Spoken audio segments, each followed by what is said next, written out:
আহা, কি সুন্দর খাবার, পুরো জিভে লেগে থাকলো। এই সানডেতে আমি আর দিয়া নিউটাউন ক্লিনিকে গেছিলাম দিয়ার কিছু রুটিন চেক আপ করাতে। আর আমাদের নিউটাউন ক্লিনিকে যাওয়া মানেই আমাদের শুধু ওখান থেকে বেরিয়ে আমরা কোথাও ঘুরতে যাব, একটু খাওয়া দাওয়া করবো, ব্যাস, একদম ফার্স্ট ক্লাস উইকেন্ড। ডক্টর দেখানোর পর আমরা ঠিক করলাম যে কোথায় যাওয়া যায়। আজকে তো ইকো স্পেসে গেলেও ওখানে সব দোকান বন্ধ থাকবে, তো সে কারণে ভাবলাম যে একটু কফি হাউস চলে যাই। প্রত্যেকবার ঠিক করি যাবো কফি হাউসে, কিন্তু এত দাম ওখানকার খাবার, এটাই ভাবি যে প্রচুর দাম ওখানে খাবারের, আর আমাদের পুরনো কফি হাউসের মতো না, সেই জন্য আর যাওয়া হয় না। তো সে কারণে হঠাৎ করে সেই দিন প্ল্যান করে চলেই গেলাম।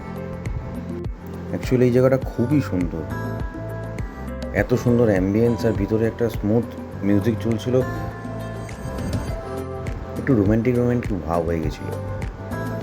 ফার্স্টেই ভাবলাম খাবারের দাম দেখে হয়তো রোম্যান্টিক ভাবটা উড়ে যাবে, কিন্তু দেখলাম না, খুব একটা বেশি দাম না খাবারের।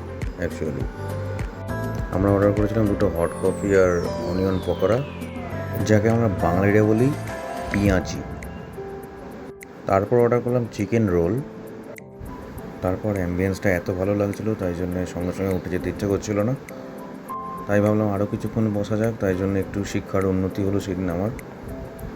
যে জিনিসটাকে ব্ল্যাক কফি বলে জানতাম, সেদিন জানলাম সেটাকে বলে ইনফিউশন। তাই জন্য নতুন জিনিস দেখে একটু এক্সাইটেড হয়ে ভাবলাম যে দেখি ইনফিউশনটা কী। তারপর দেখলাম ব্ল্যাক কফি ওটা, আর ওটাকে মুখে দিয়ে দেখলাম যে ওর মধ্যে সুগার মেশাতে হবে। তো তারপর দুবার করে সুগার মিশিয়ে তারপর একটু মিষ্টি হলো। অ্যাকচুয়ালি টোটাল প্যাকেজটা দারুণ ছিল। টাটা।